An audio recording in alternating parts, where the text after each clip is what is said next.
성경 말씀 출애굽기 25장 22절 말씀입니다. 저만 읽는 게 아니라 여러분도 같이 함께 읽도록 하겠습니다. 시작. 거기서 내가 너와 만나고 속죄소 위 곧 증거궤 위에 있는 두 그룹 사이에서 내가 이스라엘 자손을 위하여 내게 명령할 모든 일을 내게 이르리라. 아멘.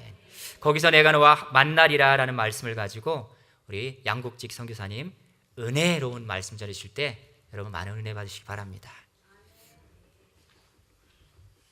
기도하겠습니다. 하나님 아버지, 이 시간 하늘빛 교회 예배자들의 모든 마음을, 저들의 생각을, 저들의 삶을, 저들의 모든 환경들, 저들의 모든 기도 제목을 그리스도 보혈의 공로와 예수 그리스도의 이름을 의지하여 또한 성령님의 인도하심에 따라 아버지 손에 올려드립니다.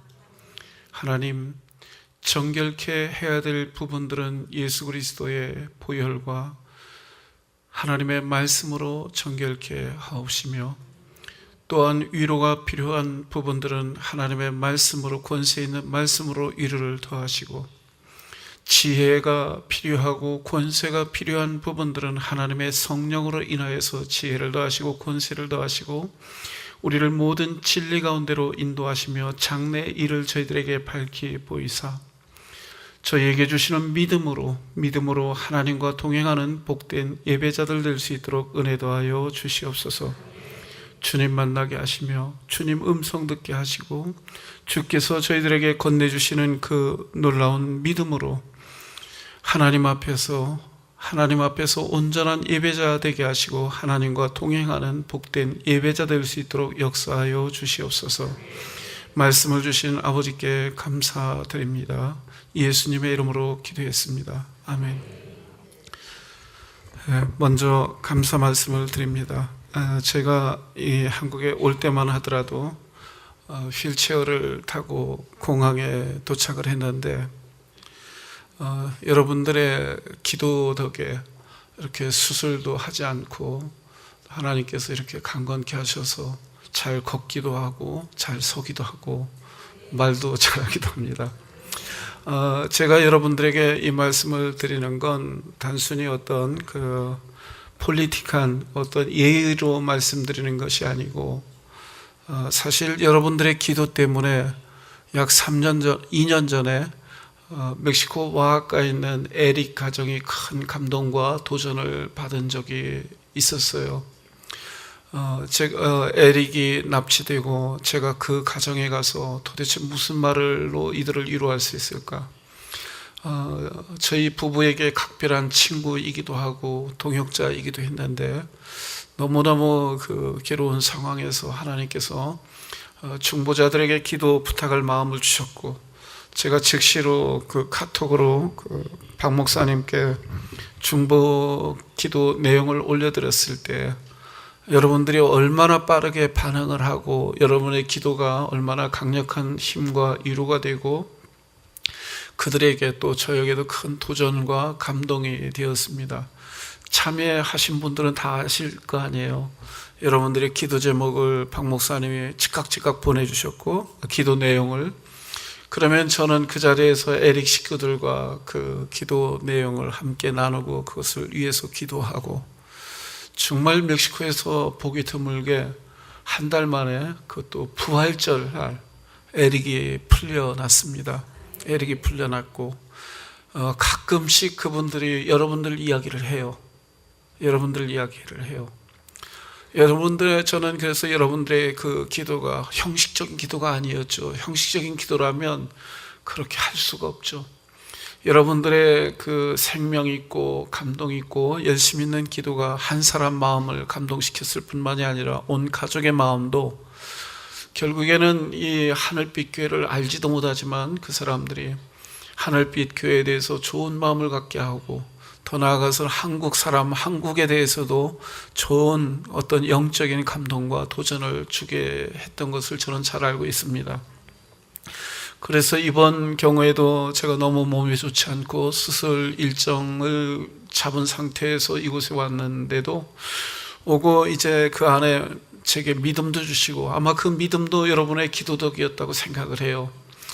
수술 안고자 하는 믿음도 주시고 환경도 바꿔주셔서 수술 날짜를 이제 변경하기로 했지만 제 마음 가운데는 안 해야 되겠다라고 하는 생각을 하고 한번 몇 주 전에 아내와 제가 이곳을 방문했을 때 몇몇 분이 제게 물었어요. 목사님 수술 날짜 바꾸셨다면서요? 안 하기로 하셨어요?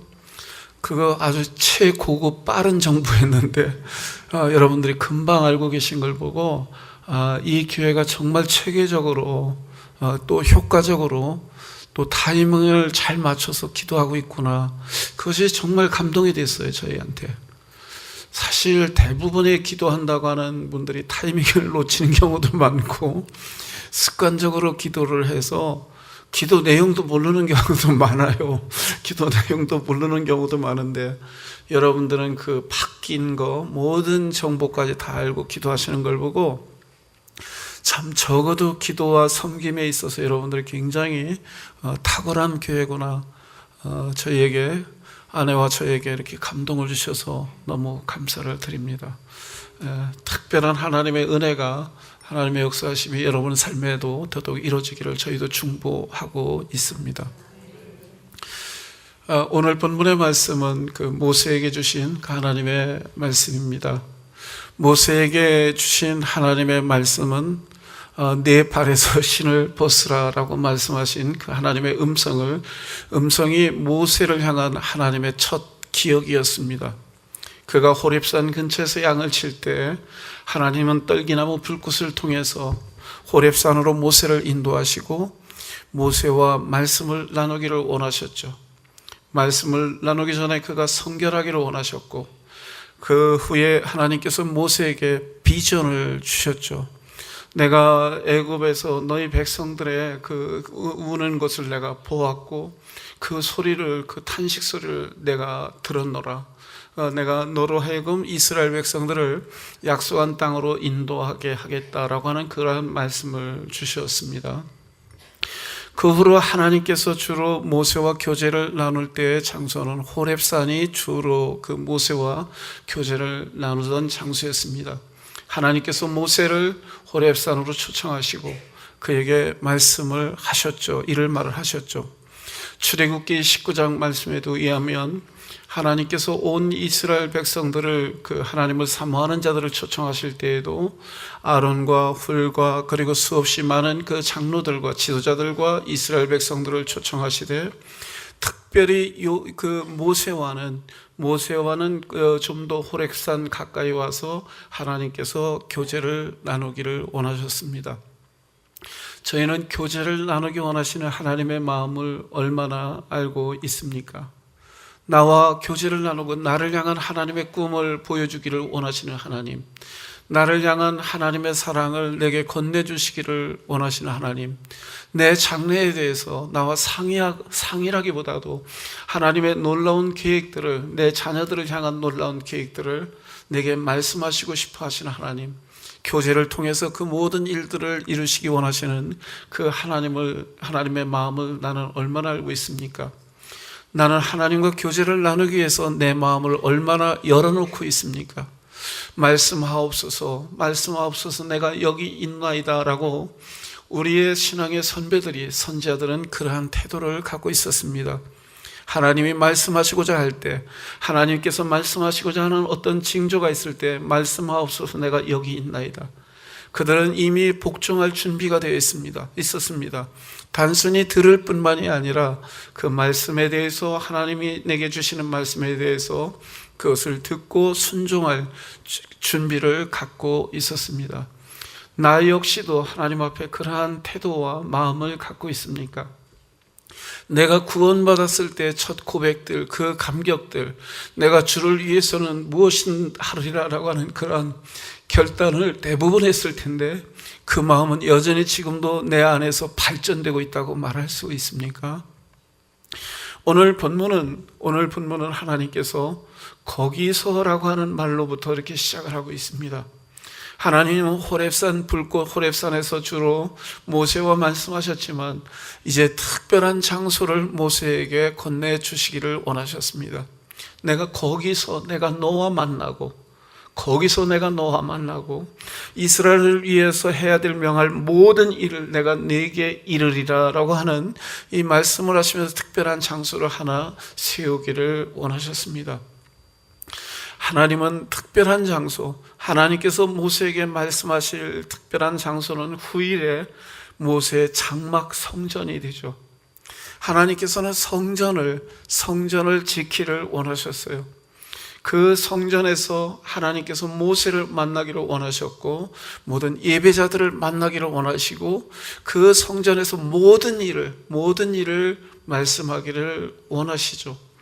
물론 저희는 지금 고린도전서 3장 16절의 말씀처럼 너희 몸은 하나님의 성전인 것과 하나님의 성령이 거하시는 줄 알지 못하느냐.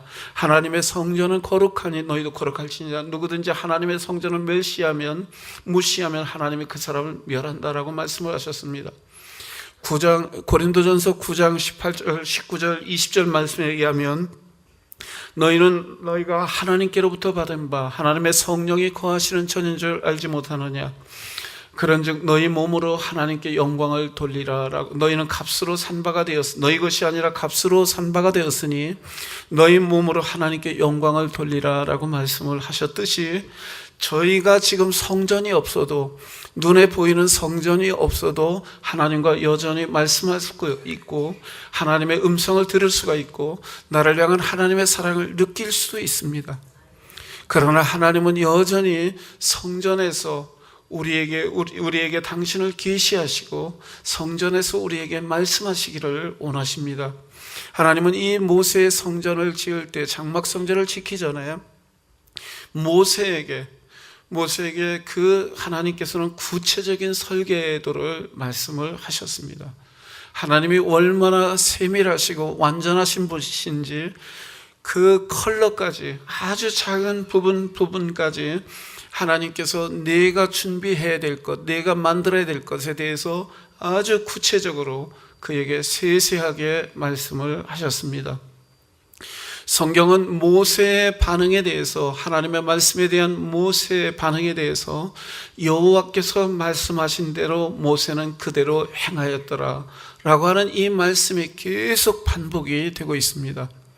장막 성전을 지을 때 이렇게 멋진 건물도 아니었지만 모세는 하나님께서 자기에게 주신 말씀을 그의 머릿속에 그의 마음속에 품고 하나님의 말씀하신 것에 자기 생각을 더하지도 않고 그리고 빼지도 않고 하나님께서 말씀하신 대로 그대로 하나님의 설계도대로 그것을 지었다고 그랬습니다. 모세는 그 성전을 지은 것으로 끝나지 않았습니다. 하나님께서 말씀하신 것처럼 모세는 하나님을 만나기 위해서 내가 너와 만나고라고 하는 하나님의 약속의 말씀을 믿었고 그 하나님의 말씀 하나님을 만나기 위해서 그는 늘 성전을 찾았습니다. 그는 평탄할 때 곤고할 때 모든 상황의 순간순간마다 그 성전을 찾아서 하나님과 교제를 나눴고 하나님의 말씀을 들었습니다. 여러분, 나는 어떻습니까? 나는 삶의 순간순간마다 하나님의 성전을 찾고 있습니까? 우리는 이 예배 시간에 하나님의 성전을 찾고 있지만 예배 시간 외에 별도로 내가 성전을 찾을 때도 있잖아요. 우리는 어느 때 성전을 찾고 있습니까? 대부분 문제가 생겼을 때, 내 삶의 곤고함이 다가왔을 때, 내 힘으로 해결할 수 없는 어떤 불편한 상황들이 생겼을 때 성전에 찾아와서 눈물을 흘리고 하나님 앞에 나를 내려놓으면서 이렇게 하나님을 찾는 경우가 많이 있습니다. 모세는 예배자였습니다. 그는 늘 그 하나님의 성전을 찾아서 하나님과 교제 나누는 것을 사모했습니다. 그래서 신명기서 마지막 구절은 어떻게 마치고 있습니까? 그 후에 모세와 같은 선지자가 다시는 이스라엘에 나타나지 않았다 그랬어요. 모세와 같은 선지자는 이스라엘에 다시는 나타나지 않았다고 그렇게 이야기를 합니다. 모세의 무엇 때문에 그렇게 이야기를 합니까? 모세가 특별한 하나님의 은혜 가운데 특별한 능력을 행했기 때문에 뱀을 잡고 바다를 가르고 그리고 반석에서 샘물을 나게 하고 하는 그러한 것 때문에 성경이 모세와 같은 그러한 능력 있는 선자가 다시는 일어나지 않았다라고 그렇게 말하지는 않습니다. 모세와 같이 충성스러운 사람이 있었다라고 그러한 사람이 다시는 나지 않았다고 그렇게 말하고 있지도 않습니다. 성경이 말하고 있는 건 그 이후에 모세와 같은 사람이 다시는 이스라엘에 일어나지 아니하였나니 모세는 여호와를 알았던 사람이요 여호와를 알았던 사람이고 하나님과 친구와 같이 대면하여 알았던 사람이었다 그랬어요. 하나님이 내가 너를 거기서 만나겠다고 했는데 모세와 하나님과의 만남은 선생님과 창조주와 피조물의 만남이 아니고 선생님과 학생의 만남도 아니고 그냥 일반적인 가정의 아버지와 자녀의 만남도 아니고 친구와 같이 얼굴을 대면하여 알았던 사람이었다 그랬어요. 나는 하나님을 어떻게 알고 있습니까? 하나님이 나와의 관계에 대해서 평가한다면 나는 너와 친구와 같이 대면하여 알았다. 그리고 너는 나를 알았던 사람이다. 나는 그런 말을 충분히 들을 만합니까? 나와 하나님과의 관계는 그렇습니까? 나는 이 성전에 와서 예배드리기 위해서 나올 때 내가 하나님을 만나기 위해서 하나님의 음성을 듣기 위해서 너를 향한 하나님의 사랑을 느끼기 위해서 내 장래일을 알리시는 그 하나님의 비전을 보기 위해서 나는 어떤 몸부림을 치고 있습니까? 내가 어떤 준비를 하고 있습니까? 정말 모세처럼 하나님을 친구와 같이 대면하여 알았던 사람이라고 하는 그 관계에 대한 욕심이 있습니까? 나한테 있습니까? 모세에게 있어서 성전에 있어서 하나님은 그에게 생명 이상이었습니다. 그러기에 늘 그는 성전에서 하나님 만나기를 사모했고 하나님의 음성 듣기를 원했고 하나님께서 말씀하실 때 그의 삶을 통해서 말씀하신 그 모든 것들이 그 이스라엘 백성들에게 또한 세상에 나타나게 하는 예배자였습니다. 그는 예배자였습니다. 여러분, 모세만이 아니었습니다. 그 이후에 하나님께서 좋아하셨던 사람 다윗 왕은 어땠습니까? 그가 하나님의 성전을, 그때는 하나님의 성전이 아니었습니다. 하나님께서는 그가 성전을 지키기 원하셨음에도 불구하고 다윗은 성전보다 왕궁을 지어서 왕궁에 살고 있었습니다. 그 왕궁에 살고 있었을 때에 자기가 친히 만들었던 하나님의 장막이 있었어요. 거기에 언약궤가 있었습니다. 그 하나님의 언약궤가 하나님의 임재를 상징하는 언약궤가 텐트 안에 있는 것을 그가 정말 못 견디했죠.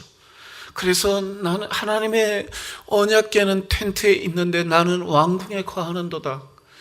그건 그 성전의 초라함을 견디지 못해서 그가 성전을 지키를 원했지만 하나님은 허락하시질 않았어요. 왕궁에 비하면 정말 비교할 수 없을 정도로 초라한 그러한 성전이라고도 말할 수 없는 초라한 하나님의 집이었습니다. 모세의 장막 성전과도 비교할 수 없이 초라한 하나님의 집이었습니다. 그러나 그가 그 하나님의 집을 얼마나 사모했는지, 참 그 좋은 환경에 있는 사람이 불편한 환경에 감당하는 건 정말 많은 대가를 치러야 되거든요. 그거 감당하기가 쉽지 않거든요. 시편 27편 2절 3절에서 다윗 왕은 이렇게 고백합니다. Una cosa he demandado a Jehová en esta buscaré, que esté yo en la casa de Jehová todos los días de mi vida para contemplar la hermosura de Jehová, para inquirir en su templo. 저는 이 부분은 제가 참 스페인어로 읽을 때 마음에 많이 은혜가 돼요. 이 말씀의 내용은 아마 여러분들도 많이 들었던 내용일 거예요. 이 내용을 풀어서 얘기하면, 제가 스페인어에 있는 성경을 풀어서 얘기하면 하나님, 내가 하나님 앞에 구하는 한 가지가 있습니다. 더도 말고 내 한 가지가 있는데 나는 이것을 하나님 앞에 하나님에서 그것을 받을 때까지 내가 충분히 기도했습니다. 하나님, 내가 이제 그것을 다시 한번 하나님 앞에 말씀드리며 구합니다. 나는 내 평생에 여호와의 친에 거하고 싶습니다. 내 평생에 일주일도 아니고 몇 시간 아니고 한 달도 아니고 내 인생에 내 평생에 나는 여호와의 집에 거하고 싶습니다. 내가 여호와의 집에 거하고 싶은 건 내 어떤 특별한 소원을 구해달라고 얻어달라 이루어달라고 내가 기도하기 위해서도 아니고 내가 뭔가를 자랑하기 위해서도 아니고 나는 그 여호와의 전에서 하나님의 이름의 아름다움을 찬양하고 하나님을 경배하고 싶습니다. 나는 그것밖에 없습니다. 하나님. 그리고 나는 여호와의 전에서 내가 하나님을 더욱더 알기를 원합니다. 여러분에게 이 마음이 있습니까? 나는 정말 내 평생에 내가 구원받은 것, 내가 예수 그리스도로 인하여서 내가 구원받은 것, 그 보혈로 구원받은 것 그것 자체로 우리에게 족하지 않습니까? 내가 하나님 앞에 또 다른 구할 것이 뭐가 있겠습니까? 또한 내가 중심으로 그분을 사랑할 때 그분께서 아들까지 주시니가 그 무엇인들 아끼겠느냐라고 말한 바울은 그 하나님의 마음을 잘 알았죠. 내가 예배자로 그분 앞에 나아가면 나아갈수록 내 삶의 깊이를 더하시고 생각지도 않은 깜짝쇼를 베푸셔서 은혜를 베푸시고, 저도 마찬가지잖아요. 이 불편함 디스크 3개 나가는 것이 저에게 얼마나 큰 은혜가 되었고 얼마나 큰 영적인 진보가 되었는지 모릅니다. 또한 여러분들이 얼마나 중심으로 기도하는 사람이었는가를 이러한 거 아프지 않았다면 잘 알기 또 어려웠을 거예요. 이 부분들, 불편한 모든 부분들도 내가 중심으로 하나님을 향한다면 하나님께서 우리가 상상하지도 못했던, 예상하지 못했던 깜짝쇼를 베푸시는 그 하나님이심을 내가 얼마나 많이 누릴 수 있는지 아십니까? 여러분, 다윗 왕은 그랬어요. 그분이 얼마나 문제가 많았습니까? 얼마나 어려움이 많았어요. 그러나 그가 순간순간 어려워해서 가끔 조금 불편한 기도를 드리긴 했지만, 그러나 그의 근본적인 마음은 내가 내 평생에 초라하지만 저와 여호와의 집에 거하면서 하나님의 아름다우신 이름을 높이고 그의 행하신 모든 일들을 높여드리고 내가 하나님을 더욱더 알기를 원합니다. 여러분은 하나님을 얼마나 알고 있습니까? 나는 치료하시는 하나님만 알고 있는 사람들도 많다고요. 그러나 하나님은 치료하시는 하나님으로 끝납니까? 나는 구원하시는 하나님으로 알고 있는 분들도 많다고요. 하나님은 구원하시는 하나님이시기뿐만 합니까? 하나님은 여호와의 일의 하나님이시기도 하시고 지극히 높으신 곳에 계신 분이시기도 하시고 살아계신 하나님이시기도 하시고 나와 동행하시는 하나님이시기도 하시고 그 하나님께서 나의 군사가 되신 군병이 된 군장이 되시는 하나님이시기도 하시고, 다윗은 이 하나님을 많이 알았다고요. 내가 아는 만큼 누린다고요. 신앙도 내가 하나님을 경험하는 것만큼 내 삶에 경험하게 된다고요. 머리에 지식이 아니라, 저는 성경 공부를 지금 이야기하고 있는 것이 아닙니다. 내 영혼으로 그분과의 부비적거리며 만남을 통해서 아는 것만큼 내가 누릴 수가 있다고요. 아는 것만큼 내가 자유하게 된다고요. 아는 것만큼 내가 내 인생을 즐기게 된다고요.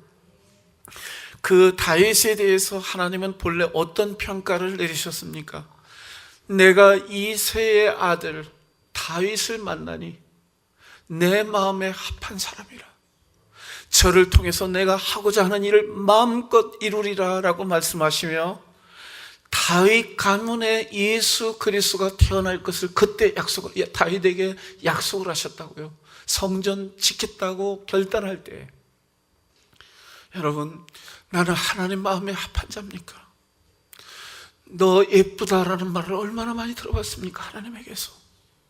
내 남편과 아내에게가 아니라 하나님에게서 국지가 나도 참 좋아한다. 그런 말 들어봤습니까?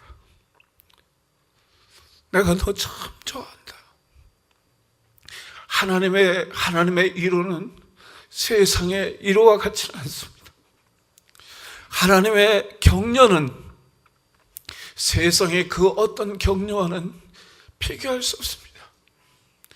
바울이 그러한 격려를 예수 그리스도로부터 받았을 때 그렇게 예수 그리스도를 대적했던 사람이었지만 예수 그리스도를 위해서 기쁨으로 순교하는 그러한 사람으로 바뀌지 않았습니까? 세상의 한 사람의 격려도 나를 수렁에서부터 건져낼 수 있어요. 그러나 하나님의 격려는 나를 죽음으로부터 생명으로 인도할 뿐만이 아니라 하나님의 격려는 세상이 감당할 수 없는 믿음의 사람으로 바뀌게 만들어버린다고요. 나는 하나님을 얼마나 더 알기를 원하십니까? 그렇게 다윗이 성전을 좋아했어요. 여러분, 다윗만입니까? 우리에게서 최고의 스승이 되시는 예수님 어떠셨습니까? 예루살렘 성전은 본래 좋은 의도로 지어졌던 성전이 아니었습니다. 사람의 야망과 욕심이 펄펄 나는 그러한 성전이었습니다. 그러나 그럼에도 불구하고 예수님은 그 성전을 찾아가셨고 그 성전이 더럽혀지고 변질되는 걸 못 견디하셨죠. 채찍을 들어서 분노하시고 거기에서 장사치들을 다 쫓아내시고 비둘기 파는 사람들의 상을 둘러 엎으시고 그렇게 경노하시는 예수님의 모습을 제자들은 단 한 번도 본 적이 없었어요. 그때 이 제자들은 예수님의 그러한 모습을 보면서 시편서의 말씀이 생각이 났습니다. 주의 전을 사모하는 열심이 나를 삼키리라. 주의 성전을 사모하는 열심이 나를 삼키리라.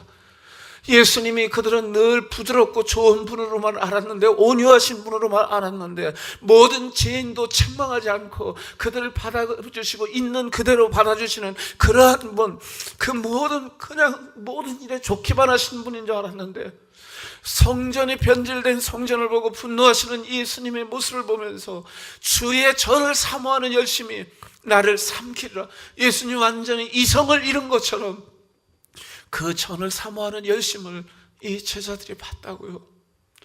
그분은 단 한 번도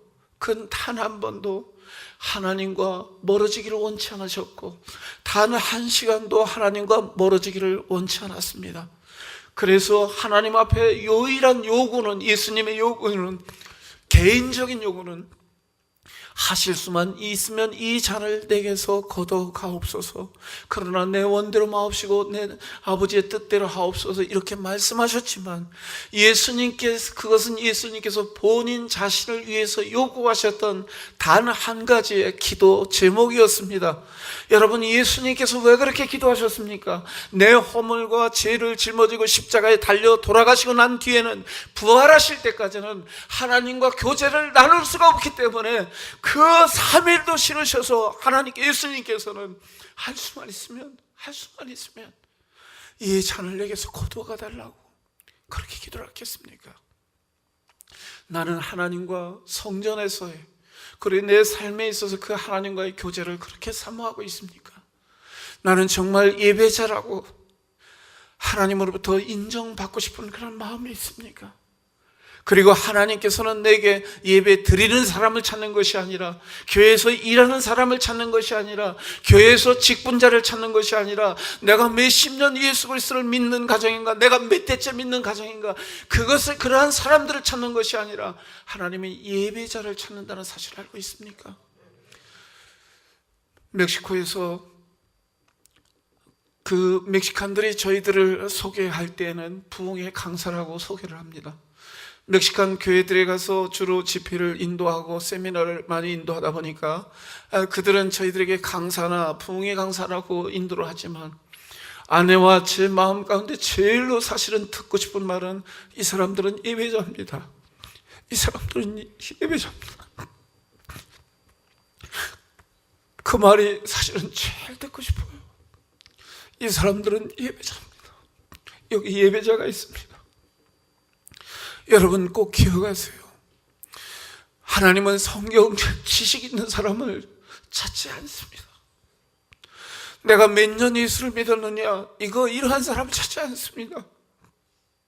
내가 몇 대째 믿는 가정에 태어났나, 그러한 사람을 찾는 것이 아니고, 하나님은 나와 교제를 나누고 싶어서 하나님의 말씀을 제대로 들을 수 있고, 나를 향한 하나님의 기이한 사랑을 제대로 느낄 수 있고, 하나님 말씀을 믿음으로 붙잡고 그것을 내 삶에 드러낼 수 있는 그런 예배자를 찾기를 원하십니다.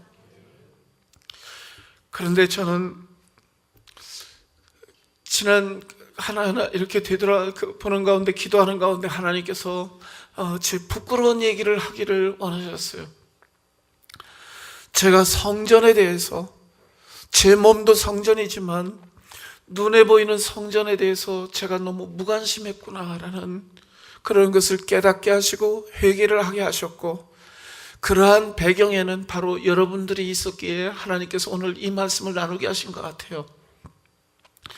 2년 전에 저희와 같이 사역을 자주 하고 자주 나누던, 또 미전도 종족에서도 사역을 같이 하던 신학교 학장이고 또 목회를 하고 있는 이본이라고 하는 여자 목사님이 저를 만나기를 원했습니다. 그분을 만나서 교제를 나누다 보니까 이분이 빈민촌에 건물을 짓고 싶어 했어요. 그런데 본인이 그걸 감당할 만한 그러한 능력이 안 되다 보니까 저한테 도와달라고 하는 그러한 부탁을 하기 위해서 만나자고 한 거예요. 그때까지 그분은 한 번도 저한테 뭘 부탁한 적은 없어요.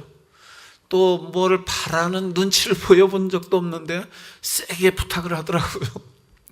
근데 제가 듣는 순간에 제 마음에 부담이 됐어요.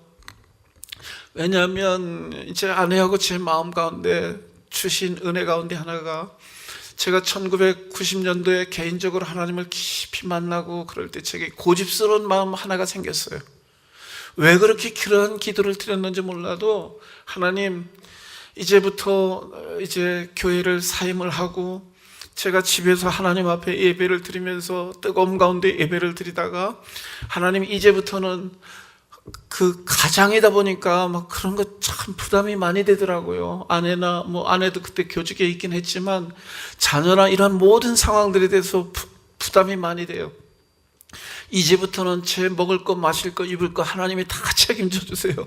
만약에 책임지시지 않으면 저는 굶어 죽을 거라고. 그렇게 해서 죽기 전에 신문에 내서 하나님 이런 분이다라고 하나님 망신시켜 드릴 테니까, 참 말도 안 되는 그런 기도를 드렸는데, 그 뒤에도 제가 사실은 어디 부탁을 잘 못하고 하나님이 책임지셔야 된다라는 생각이 굉장히 많이 있어요. 제 마음 가운데. 내가 하는 일이 아니고 내가 계획하는 일이 아니라면 이건 하나님이 책임지셔야 되는 거 아닙니까? 하나님이 내 주인이시고 내게 한 가지 명령을 하셨다면 저는 하나님이 책임지셔야 된다고 믿습니다. 이런 마음이 크다 보니까 제가 어디 가서 부탁하고 손 벌리는 걸 굉장히 수치스럽게 생각을 해요. 잘 하지를 못해요. 근데 이 자매가 이 말을 하니까 얼마나 부담이 돼요, 이게 저한테. 근데 마음에 순간적으로 하나님께서 어떤 한 사람을, 박 목사님 아닙니다, 한 사람을 떠오르게 하시면서 그 사람한테 얘기할까? 이런 마음이 들어서, 그러면 USB에다가 뭐 준비된 거 있습니까? 그랬더니 설계도니 뭐니 다 해놓은 거예요, 이미. 그럼 저에게 달라고. 만약에 하나님이 마음 주시면 내가 말을 하고, 그렇지 않으면 나 못하니까 기대는 하지 말라고. 그러면서 그 뒤에 이제 제가 한국에 오게 됐어요. 그런데 하나님께서 어느 교회 가서 예배를 드리기 전에 그날 새벽에 저한테 오셔서 제게 말씀하셨습니다. 그 주 수요일에 제가 그 후배 교회에 가서 말하려고 한 후배 교회에서 설교하기로 돼 있었거든요. 그런데 그 3일 전 주일 새벽에 하나님께서 너 그 후배한테 아무 말도 하지 마라. 하나님 얘기 안 하겠습니다. 여러분, 하나님하고 가까워지면 가까워질수록 조금 멀을 때, 관계를 맺을 때 자꾸 질문이 많습니다. 왜요? 하나님 어떻게 해요? 이렇게 질문은 많지만 하나님하고 자꾸 가까워지다 보면 하나님이 그런 걸 싫어하신다는 걸 알게 돼요. 그래서 아무 말도 안 물어요. 언제요? 왜요? 뭐 때문에요? 어떻게? 이런 얘기 아무것도 안 합니다. 하나님이 말씀하시면 예, 그렇게 하겠습니다. 예, 그렇게 하겠습니다. 사실 이것도 믿음이 없이는 못해요. 하나님이 믿음을 키워주셔서 여러분이 그렇게 기도할 수 있다면, 여러분이 그렇게 반응할 수 있다면 저는 그건 엄청난 축복이라고 생각을 해요. 내가 그렇게 올려드릴 때 하나님은 구체적인 모든 부분까지 본인이 직접 챙기셔야 돼요. 그래서 제가 얘기 안 하겠습니다, 하나님. 그리고 말았어요. 그리고 그 뒤에 아무 말씀도 없으셨어요. 그런데 그날 저녁에 초청받은 교회에서 그 말씀을 전하기 전에 담임 목사님이 저를 잠깐 보게 됐는데, 양 목사님, 내가 뭐 도와줄까요? 내가 뭐 도와줄까요? 그래요. 그러면은 제가 이 습관적으로 나온 말이 괜찮아요, 됐어요, 뭐 이러고 그러는데 한 2번 그랬는데 3번째, 양 목사님 필요한 거 있으면 얘기해요. 내가 뭐 도와줄까요? 내가 뭐 해줄까요? 그래. 그 생각이 난 거예요. 하나님이 이걸 말하라고 하셨나 보다. 이 사람한테 얘기하라고 하셨나 보다. 그래서 시작이 됐어요. 그래서 작년 9월부터 본래 2층으로 설계된 건데 시작이 됐습니다. 그런데 이제 저는 사실은 간여를 안 해도 너무 안 했어요. 제가 그 여자 목사님, 신학교 학장님이 이제 비용이 많이 들으니까 저희가 이렇게 그걸 뭐라고 하는지 모르겠는데 저희가 직접 공사 일꾼을 사서 하는 그 일을 하게 되고, 그분이 감독을 하고 이런 상황에서 1층이 거의 완공될 무렵에, 그 전에 아내하고 제 마음 가운데 전에는 그런 생각을 안 했는데 여기서 예배도 드려야 되겠다라는 생각을 하게 됐어요. 저희하고는 아무런 상관이 없는 줄 알았어요. 왜냐하면 그 여자 목사님도 그 학교에서 가르치는 분이다 보니까 전부 교실이에요. 1층, 2층이 전부 교실이고, 1층 한 부분에 그냥 식당이 조그만한 거 한 30명 정도 들어갈 수 있는 조그만 식당이 있는 게 전부예요. 나머지는 전부 교실하고 화장실밖에 없어요. 그래서 예배를 드려야 되겠다라는 마음을 주셔서 같이 기도하고 고민하다가, 그러면 예배를 어디서 드릴까? 식당에서 드리면 되지, 이렇게 생각을 한 거예요, 제 마음에. 그런데 그 2층을 지어야 되겠다, 재정도 없었는데 만약에 지금 짓지 않으면 이 사람들이 평생 못 지을 텐데 이런 부담이 되는 거예요. 그렇다면 우리가 기도하면서 마음의 응답을 받고, 그렇다면 시도해보자. 그래서 이렇게 재정을 위해서 하나님 앞에 기도하고 시작을 하려고 하는데, 박 목사님한테 저한테 카톡이 온 거예요. 제가 연락해서 온 게 아니고 박 목사님이 저한테 카톡을 보냈습니다. 목사님, 거기에 예배 공간이 있어요? 저희 마음에는 식당을 생각했기 때문에 있다고, 식당이 있다고, 거기서 예배 드리면 된다고. 아니, 그런 거 말고 예배 드리는 공간이 있어요? 없었거든요. 없었는데도 그때도 저는 그게 저한테 심각하게 와닿지 않았어요. 저도 모르게 그 예배자들이 예배 드리는 그 성전에 대해서는 제가 무관심했던 것 같아요. 그래서 박 목사님 구별하기를 원해서, 그러면 2층에 있는 그 교실로 사용하려고 하는 공간을 3개인가를 텄어요. 그 트는 그 설계 변경을 제가 이렇게 해서 보내줬더니 박 목사님이 그래도 예배 드리려면 너무 적은 거 아니에요? 또 이렇게 연락이 왔어요. 그때 제가 정신이 번쩍 났어요. 내가 무시했구나. 그리고 너무 감사했어요. 이 박 목사님이나 여러분들이 아니었으면 거기 교실만 드럭드럭 있었을 거예요. 정말 그랬을 거예요. 그리고 식당 용도로 쓰여진 곳에서 지금 예배를 드리고 있는데 예배를 드렸을 거예요. 그때 제가 정신이 번뜩 난 거예요. 하나님께서 여기다 성전 짓기도 원하시는데 내가 못 들었구나. 내가 그냥 그분들 배려한다고 하는 생각 때문에 그분들이 설계한 대로 그냥 하라고 했던 이것이 내가 심각한 문제였구나.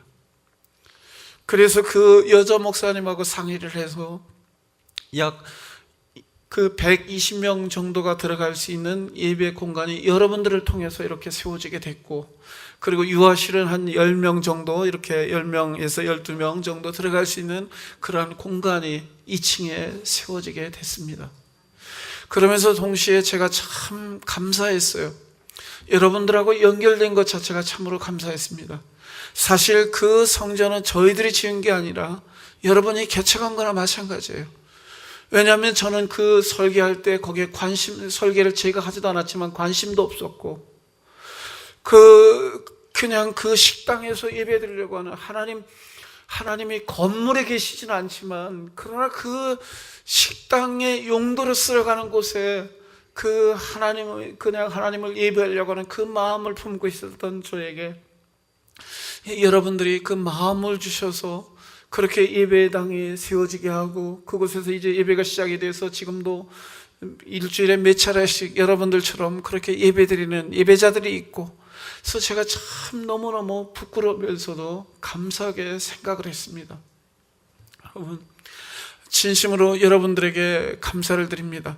여러분들이 그 예배당이 세워지기까지 그 모든 게 쉬웠겠어요? 거기에는 물질의 섬김도 있었을 거고, 기도의 섬김도 있었을 거고, 또 여러분들이 앞으로 계속 기도해 하셔야 되잖아요. 왜냐하면 여러분의 그 땀과 여러분의 기도와 여러분의 눈물로 세워진 그러한 성전, 지교회나 마찬가지죠. 목사님이 어떻게 소개하셨는지 모르지만, 그렇죠. 거기에 그렇게 그 명패도 붙였고, 하늘빛 교회 선교 예배당이 그곳에 그렇게 해서 세워지게 됐습니다. 하나님께서 미련해서 하나님의 마음을, 성전에 대한 마음을 캐치하지 못했던 어설픈 예배자에게 하나님은 여러분들을 통해서 부끄럽게 하시고, 그리고 여러분들을 통해서 그곳에 성전이 세워지게 하셨습니다. 참으로 여러분들에게 감사를 드립니다. 동시에 저는 여러분들이 이 하늘빛 귀에서 이 예배를 드릴 때, 그 솔로몬 왕이 성전을 지을 때 참 망치 소리도 내지 않으면서 성전을 지었다고 했어요. 최선을 다해서 그 성전을 짓고 나서 하나님 앞에 기도를 드렸습니다. 그 솔로몬 왕이 하나님 앞에 기도를 드릴 때 아주 세세한 부분, 큰 부분만 기도한 것만이 아니라 원수의 어떤 침략으로부터 보존하시고 모든 이방으로부터 보호하시고 하는 이러한 부분만이 아니라 곡식의 깐부기가 들었을 때에도 이곳에서 기도하시면 하나님 응답하여 주시옵소서 라고 하는 아주 하찮아 보이는 그러한 부분까지 하나님 앞에 기도를 드릴 때 하나님께서 내가 들었고 내가 네게 응답하겠다라고 말씀하셨습니다. 너희가 나를 버리지 않고 전심으로 나를 찾으면 너희가 나를 만날 거고 내가 너희들의 기도에 응답하겠다라고 말씀하셨습니다. 여기가 그곳의 모교회인데, 모교회 분들이 이 성전에서 하나님을 만나고 또 하나님을 만날 뿐만이 아니라 친구와 같이 대면하며 여러분이 올린 모든 부분들, 아주 세세한 부분까지 응답하시고 역사하시는 그 하나님의 살아있는 간증이 멕시코 선교 예배당에도 흘러 들어갈 수 있기를 부탁을 드립니다. 그래서 여러분들이 건물만 세워진 것만이 아니라 무엇보다도 그곳에 예배자들로서 한 신앙 선배들의 본으로 그들에게 멋지게 그들에게 양육이 되고, 선배들의 그 멋진 모습이 그들에게 도전으로 새겨질 수 있기를 부탁을 드립니다.